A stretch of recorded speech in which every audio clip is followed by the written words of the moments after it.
El siguiente programa es un programa de opinión. Muchas gracias y disfruta del programa. La tierra colombiana.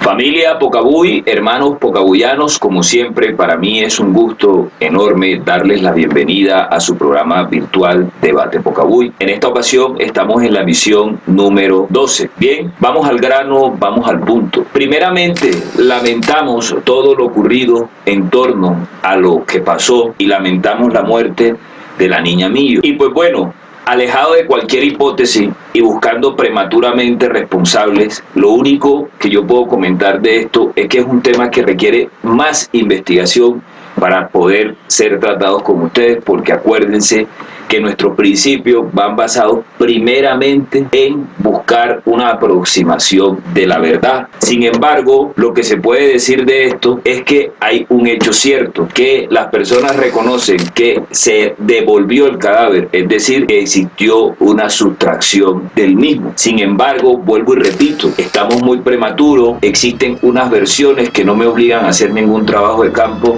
porque ya hay 3 videos que se han comunicado a la sociedad banqueña en general. El programa hoy trata de profundizar cuál es el fondo del problema, de por qué en pasados días se hizo famoso en el mundo.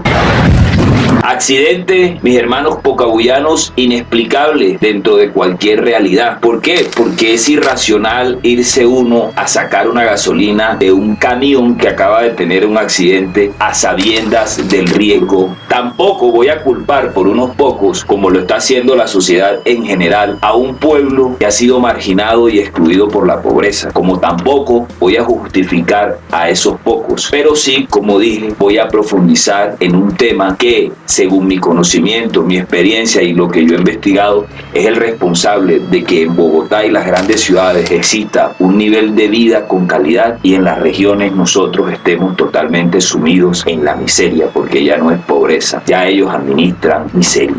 Y lo podemos palpar en el banco. El electorado que elige es un electorado que piensa con el estómago. Pero bien, familia, para los más ricos del país y los que en las regiones son los que manejan todo y viven en su estado de confort y no necesitan que nada cambie, hablar del tema del centralismo es un tema propio de marihuaneros. Ella no va a estar por allá en Bogotá con la marihuana esa de la región Caribe, con la marihuana esa de la región Caribe, que no sé qué vaina, y dale con la región Caribe y la región Caribe. Los hicieron los políticos de Bogotá, como lo pueden probar, que el personaje que acaba de hablar, irrespetuoso para con todas las personas que han dado una lucha de ser un pueblo más autónomo, pues amigo personal, su papá era amigo y su abuelo de Vargas Lleras, y allá desde acá les dieron todo el poder para que gobernaran esa región, y hoy en día están asentados en un sistema donde todo se mueve conforme ellos dicen. La clase élite que vive en Bogotá es la clase más dañina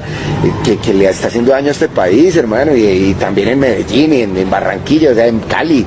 Gente que no quieren mover este país. Para ellos, familia Pocabuy, es un debate arcaico, pero para los líderes que nos interesa esa sociedad, conforme a lo que pasó en Tasajera, la miseria que se vive y la miseria que sabemos que vivimos en nuestra región, en el banco, donde todavía, como lo dijo el gobernador Caicedo y se molestó un personajillo por ahí, al Magdalena no ha llegado el Estado Social de Derecho y a las regiones de Colombia por una razón fundamental. Las 3 ramas del poder, tanto la justicia como el poder ejecutivo y el poder legislativo, se concentra en Bogotá y en las principales ciudades. Y es un debate que se revivió hace muy poco, ¿no? Escuchemos, por favor. Las regiones somos tratados como si fuéramos incapaces de gestionar nuestro propio desarrollo. El desarrollo se gestiona con recursos. Si el país sigue centralizando los recursos en cabeza del Ejecutivo Central Nacional, pues los territorios quedamos con muchas demandas de la población, pero con muchas limitaciones en nuestra capacidad resolutiva en las gobernaciones. Si las gobernaciones no se repiensan en una perspectiva federal, siguen siendo instancias intermedias de carácter complementario con muy limitada capacidad resolutiva.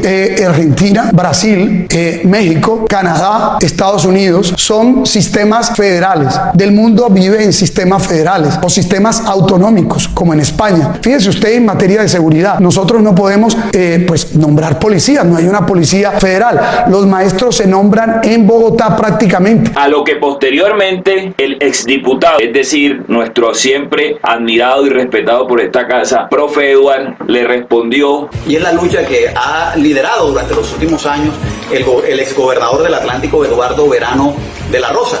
Colombia, Estado federal o Estado centralista, bueno, lo primero que podríamos pensar es que no sería el momento para abordar un tema de estas características.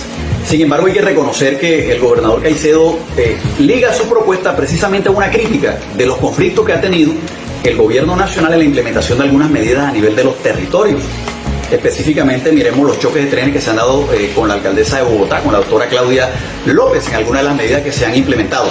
Pero bueno, esto de federalismo, centralismo no es un tema nuevo, es un tema que está ligado a la historia de Colombia. De hecho, algunos historiadores trazan la línea de tiempo de nuestros conflictos. Siempre va paralelo el tema de la discusión entre federalismo y centralismo. Y pues del tema no se volvió a hablar más, hasta ahí llegó, hasta que el joven emprendedor del banco, Ciriaco Escopeta, en compañía de otras personas muy valiosas para nuestro municipio, nos dieron a conocer datos históricos referentes al monumento construido en el muelle del municipio. Gran batalla de Humareda, que cumple hoy 135 años. 15 minutos aproximadamente del banco, que está el sitio donde se escenificó la batalla, entre el Jobo, departamento del Cesar, y la Humareda, departamento de Bolívar.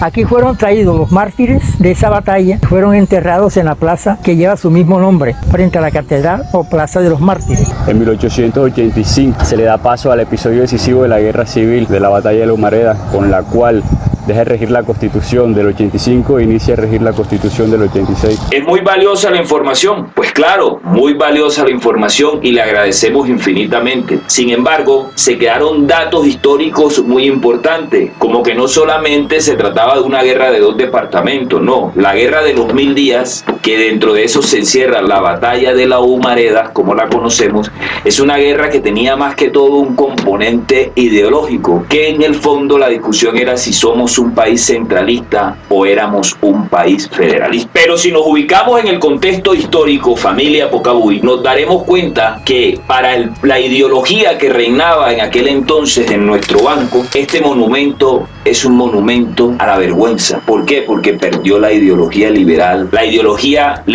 que lideraran los generales Benjamín Herrera y desconocido por la mayoría de la sociedad colombiana, Rafael Uribe Uribe, hombre al cual le debemos la creación de nuestra democracia, y además de eso le debemos lo de ser el país pionero en los derechos laborales en Sudamérica, que junto con su hermano y el ya citado general Benjamín Herrera recorrieron parte del sur del Bolívar, algo que no fue citado por Ciriaco en su intervención, pues él habla de Gonzalo Jiménez de Quesada, la llegada de Bolívar, la llegada de otros personajes, pero no citan personaje más importante, que es el general Rafael Uribe Uribe, que según la señora Felicia Angulo Pinillos, quien para el momento de dar el testimonio tenía la edad de 93 años en el año de 1986, testimonio que fue entregado a los estudiantes del Colegio de Bachillerato de San Martín de Loba, testimonio que reposa en la biblioteca Luis Ángel Arango. Valga decirlo que en este relato también podemos conocer por la tradición oral la historia de la Guerra de las Burritas, comprendida entre los años 40 y 45.